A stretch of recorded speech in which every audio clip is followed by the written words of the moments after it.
Assalamu alaikum, sir. My name is Praveen Kumar, and I am a computer programmer by profession. First of all, I would like to thank you for delivering such a wonderful lecture.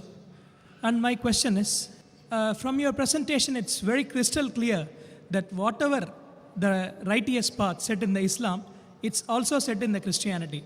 So why not a Muslim or a Christian take up both and take the good deeds in both the things and follow it?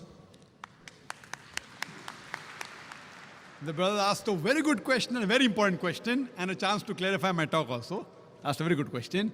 That if everything is good, I've talked about similarities in Islam and Christianity, everything is good. So why don't we take the good of the religion? That's what I've done. I've taken the good of Christianity, that is the Bible. I can give a talk, a longer talk, differences in Islam and Christianity, which I don't intend doing. There are many things which I don't agree with the Bible.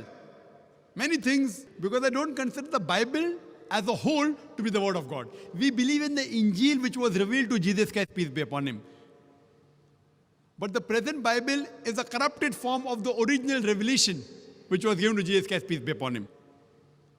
This Bible, if we analyze, has got hundreds of contradictions, has got hundreds of mathematical errors, has got many scientific errors. I had a debate with Dr. William Campbell, Quran and the Bible in the light of science, and I pointed out many scientific errors. These scientific errors, these contradictions cannot be attributed to Almighty God. There is even pornography in this Bible, which if you ask me to read, even if you pay me $1 million, I can't read in front of the public.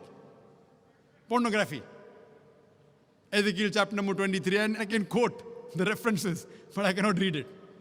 I cannot. Islam doesn't give me permission. So what I have done, brother, I have followed the guidance of the Quran of Surah Al-Imran, chapter 3, verse 64, which says, "Ta'alaw ila kalmatin sawa'in bainana bainakum." Come to common terms as between us and you. At least what is common, we agree to follow. What is not common, we'll discuss it later on. See, when we have an interfaith dialogue, I disagree with the way interfaith dialogue takes place in different parts of the world. There is a Christian who comes and says, all religions are good, Islam is good, Christianity is good, Hinduism is good. Then a Hindu comes and says, Islam is good, Christianity is good, Hinduism is good. Then a Muslim comes and says, Islam is good, Christianity is good, Hinduism is good. Then when I ask the question, will that Christian priest give up Christianity and accept Islam if both are the same? The answer is no. Will the Hindu give up his religion and become a Christian? The answer is no. Will the Muslim give his religion and become a Hindu? The answer is no. It is nothing but hogwash. What I have done, I asked the people, at least let us agree that one scripture in the world is 100% the word of God. No one will have problem in that. The Hindu will say, okay, I don't mind accepting my scripture, the Veda, to be the word of God, 100% correct. The Christian will say, I have got no problem. I wouldn't mind accepting Bible to be the word of God. The Muslim will say, I have got no problem. I wouldn't mind accepting Quran to be the word of God. Now, take out the common factors in all these major world religious scriptures. At least agree to follow what is common. All the major world religions, they say there's one God. They say idol worship is wrong. All the major world religious scriptures say that the last and final messenger to come is Prophet Muhammad Sallallahu Alaihi Wasallam.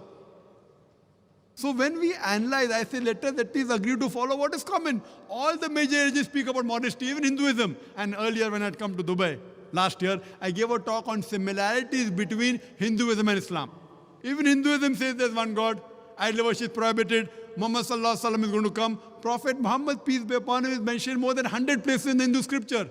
Even Hindu scripture says that you should be modest, the woman should be completely covered, the head should be covered, polygamy is allowed in Hinduism and Christianity as well as in Islam, about modesty, not to have alcohol, not to gamble. That doesn't mean everything of Hinduism is correct. Similarly, everything what today the Christians follow is not correct. What I have done, I have used the Furqan. Quran is the Furqan, the criteria to judge right from wrong. What is matching with the Quran, I have got no objection in accepting that to be correct. What contradicts, I disagree. There is certain things mentioned in the Bible. The prophets, they did incest with the daughter. Now how can I agree that Prophet Lut, alayhi salam, Prophet Lot, did incest with his daughter? I can't agree with that. What I say, this portion cannot be the word of God. It is adulteration. It is a corruption. It's a fabrication. Therefore, I'm saying that if you read the Bible, there's something like the red letter Bible. This is a red letter Bible. Red letter means all the words that Jesus Christ, peace be upon him, spoke are in red. And if you compile them, it will hardly be 2 columns of the newspaper. Very little, a small percentage. What I'm trying to tell, that at least let us agree to follow what is common. That doesn't mean I agree everything of the Bible. Because the today's Bible is not maintained in the original form. Why? Because all the previous scriptures, as I mentioned in my talk, were supposed to be meant for those people and for that time. Today, you have to follow the last and final message, that is the glorious Quran, and the last and final messenger, Prophet Muhammad, peace be upon him. Irrespective whether they're born in India, or Pakistan, or America, or UK, or UAE, or Saudi Arabia, you have to follow the last and final revelation, the Quran, and the last and final messenger, Prophet Muhammad, peace be upon him. You tell me to take the good points, I've taken the good points of Christianity. As far as Islam is concerned, I don't know a single bad point. You point out to me, and I will give you the reply. I challenge anyone to point out a single verse of the Quran which is against humanity. Don't point out the Muslims. I'm not here to support the Muslims. I'm here talking about Islam. To understand Islam, don't look at the Muslims. Look at the Quran and the authentic hadith, the sayings of the Prophet. And I challenge anyone to point out a single statement in the Quran or the hadith which is against humanity. There may be certain statements you may feel is wrong because of lack of knowledge, not having the statistics of the world. But inshallah, if you think anything is wrong, you're most welcome to point out. And I will try and explain to you why this is there in Islam, the reason and the hikmah behind it. Hope that answers the question. Thank you, sir.